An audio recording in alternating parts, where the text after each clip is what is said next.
Administrator for the Federal Rail Administration, Michael Cipollini, who will be available for questions. After today's remarks, we will open it up to some questions. I ask that when you do ask questions, please speak loudly for our interpreter to be able to hear you. Also, please keep the ASL interpreter in your shot. Please, thank you. And now I'll turn it over to Region 5 EPA Administrator Deborah Shore. Thank you. Good afternoon, everyone. It's good to be back with you. Thanks for joining us. As mentioned, I'm Deborah Shore, the Regional Administrator for US EPA Region 5. And I'd like to start off, as I did yesterday, by sharing a few operational updates from our response efforts here in East Palestine. To date, EPA has conducted 578 home reentry screenings and continues air monitoring at 15 stations within the community. I continue to be pleased that there have been no exceedances for residential air quality standards, and outdoor air quality remains normal. We will continue to offer the air screening service to any resident within the evacuation zone who wants screening. I'd like to remind the community that we recently set up a new hotline. It's posted on EPA's website, and the number is 866-361-0526. Members of the community can call this dedicated phone line to be directed to various services, including the opportunity to begin the intake process for scheduling cleaning services. Finally, EPA and other responding agencies will participate in a public meeting and open house later this week. More details will be coming soon. At yesterday's briefing, I also announced that moving forward, waste disposal plans, including disposal location and transportation routes for contaminated waste, would be subject to EPA review and approval.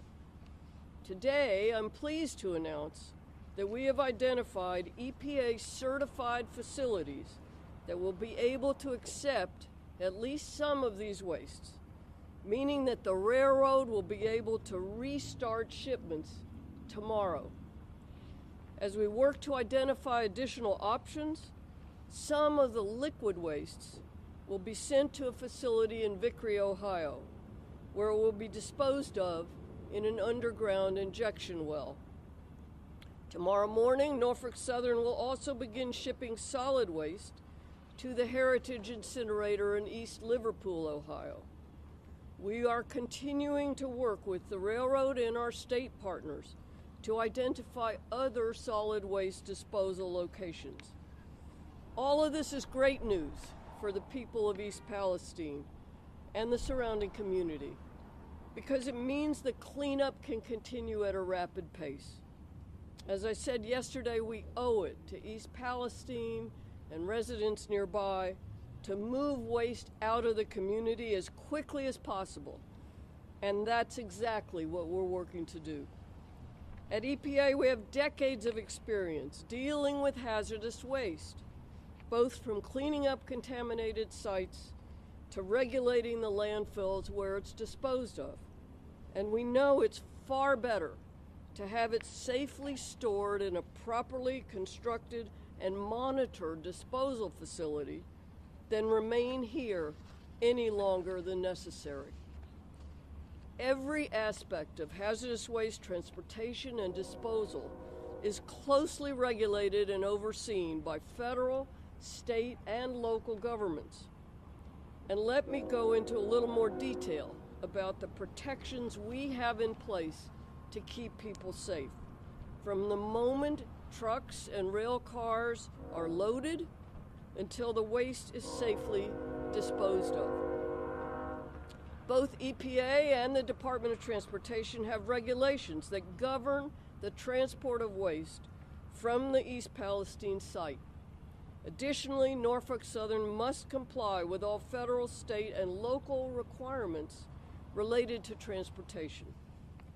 These extensive requirements cover everything from waste labeling, packaging, and handling, as well as requirements for shipping documents that provide information about the wastes and where they are going.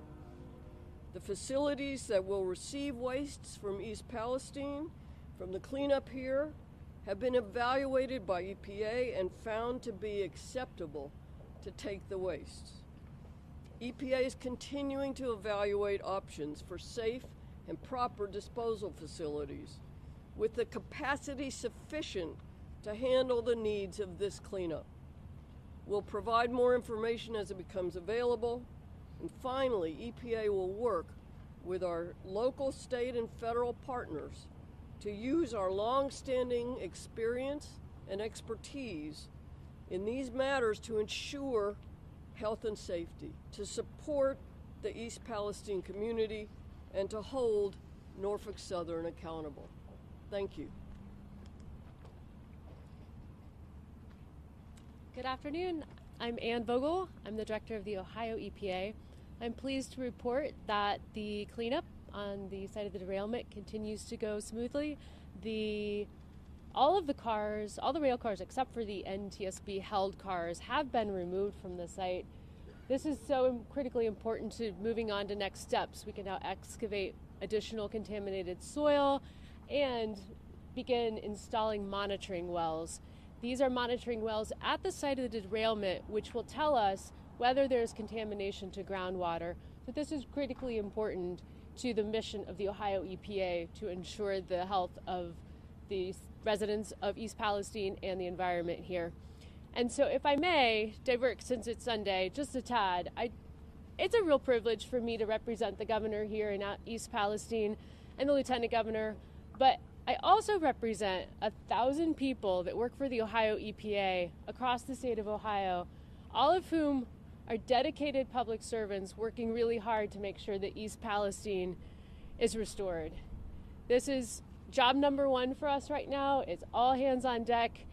We have a 50-year history at Ohio EPA of doing this work, so know that you're in good hands. And as the governor continues to say, we're here, we're not going anywhere. We want this beautiful church to get back to. They probably are tired of us. They're probably ready to kick us out. But I do want to say a continued thanks to them hosting us and to the town. So I'm happy to take any questions after I turn it over to Tom Sivak. Thank you, Director Vogel. Good afternoon. I'm Tom Sivak. I'm the Regional Administrator for FEMA Region 5. FEMA continues to support the state and the EPA. And as of this afternoon, we have 49 personnel on the ground to support the federal effort. Our top priority remains to support and work with our local, state, and federal partners to engage the community by providing information and resources to all impacted communities. We understand residents have a lot of questions, and we will continue to ramp up our efforts to provide information needed so families can begin to feel safe again in the community. Yesterday, interagency teams, in collaboration with the Columbiana County Community Emergency Response Teams, were at fixed locations in the community. Collectively, they had more than 350 interactions with residents. The teams have been answering questions and handing out flyers like this one right here. The flyers contain information about public health, environmental monitoring, and also public meetings. We are so grateful for the work of the Columbiana County Emergency Response Teams, and it's important to note that they are residents of the community. They are your neighbors, and they have been engaging since day one. And we are so grateful for their partnership. We will continue to focus on getting information out into the residents' hands and listening and learning about existing and emerging needs in the community and those that the community in East Palestine are facing. I want to make it very clear, every disaster is different, and we want to hear from the impacted residents. We want to hear your concerns, your needs, and your worries, and we will work with you to match you with the assistance you need. Tomorrow and in the days to come, we will continue to lean forward alongside our federal, state, and local partners throughout the community to make sure that we meet the goal of collectively reaching everyone impacted. We welcome residents to reach us via the hotline. That number is 866-361-0526. We are ready to help. Residents with questions about air monitoring, water testing, cleanup activities, public participation events, and scheduling home cleaning services should call the hotline. Moving forward, you can expect personnel in a fully unified way between the community, state, and federal personnel. Over the coming days, the Unified Coordination Group will continue to ramp up our efforts across affected communities, expanding to include Beaver County, Pennsylvania, to ensure we are connecting to everyone, every community, local, state, and federally. FEMA will continue to support this effort as long as we are needed. We are committed to you and your safety and the well-being of the people of East Palestine and impacted communities. Finally, we are committed to transparency. We will inform the public daily through these reoccurring press conferences. Thank you. Now we'll open it up to questions. Question for the EPA administrator, the regional. You mentioned that cleanup operations will resume tomorrow. What about the locations in Michigan and Texas where some of this hazardous material was already shipped? Will that continue in any capacity? Is that material being vetted? So that material was already vetted, and it is at those facilities, but they are not currently accepting any more. We're exploring to see whether they have capacity, and we're continuing to make sure that any facility it has off-site approval under CERCLA. Were those sites EPA approved to begin with? They were. Okay. Next question. Question for FEMA. What is being done directly to help residents? Because we've been speaking with residents who said they try to contact FEMA and they're not getting any type of help, that they've just been told that they're only there to help the city. Also speaking with residents, they have a huge distrust right now with FEMA because they've been saying that they're getting feedback that the water's okay, that the air is okay, but they're being rushed to the hospital with all type of illnesses. We spoke to a resident yesterday who had to rush his wife to the hospital that continues to feel illnesses since the derailment. But what is done directly to help the citizens? Because we've been speaking with them and they're saying the exact opposite. FEMA is here coordinating with our federal, local, and state agencies, and we're committed to ensuring that they have the information to feel safe again. Question for EPA Director. You go to the microphone. Yep. We know that the research is obviously showing that water and air quality is safe for people, but people are still getting sick. Animals are getting sick.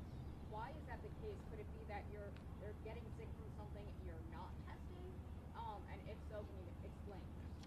You know, I'm not a medical professional, and we recommend that anybody who isn't feeling well, who shows symptoms of any illness, can seek out their medical provider, a doctor, a nurse.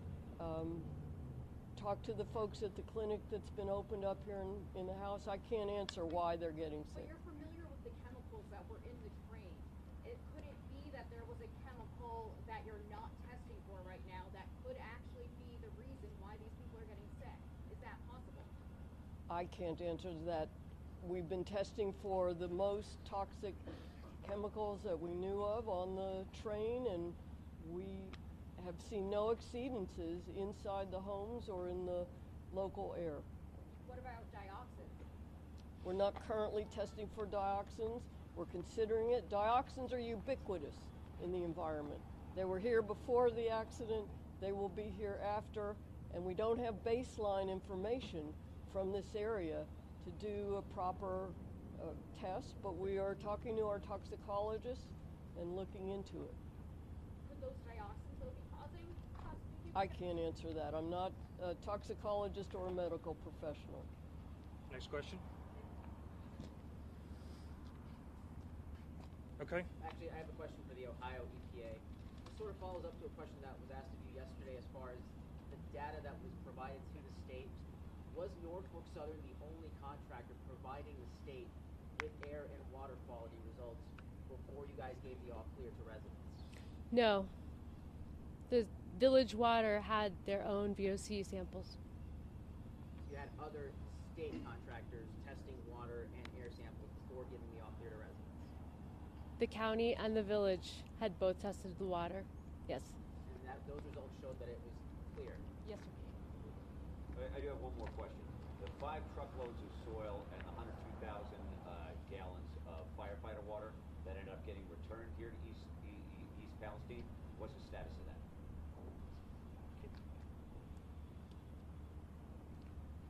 I don't know the exact schedule, but they will be shipped out to the receiving sites that I mentioned earlier for liquid and solid wastes. Administrator, do you have any number of locations that you're looking at as far as potential disposal sites beyond the 2 that are in Ohio? I'm a bit hearing challenged, so I didn't hear the first part of your question. You mentioned 2 sites here in Ohio where some of this is now approved to be sent. Right. Do you have a longer list or more places? We're exploring other places. We have to determine if they have the capacity to accept what we anticipate will be the liquid and the solid waste from this cleanup. Will that be in the state, or are you looking across We're the looking country? into it. Okay. One more question. Does anybody here have any updates regarding the private well testing that's been happening at all? I have a number somewhere. I have lots of numbers. 126 private wells have been tested by the county. Have there been any County results Health. regarding those? I believe that they are getting results back. The county health district has jurisdiction over those private wells, and I know that they are communicating directly with well owners as they get results back, and so they're getting that information out as it becomes available. Okay. Thank you, everybody. We'll have this press briefing again tomorrow and every day going forward at 4 o'clock. Same time, same location. And for any of the media folks that would like one of the flyers that we're handing out to residents here, we'll be passing those out to you as well. Thank you.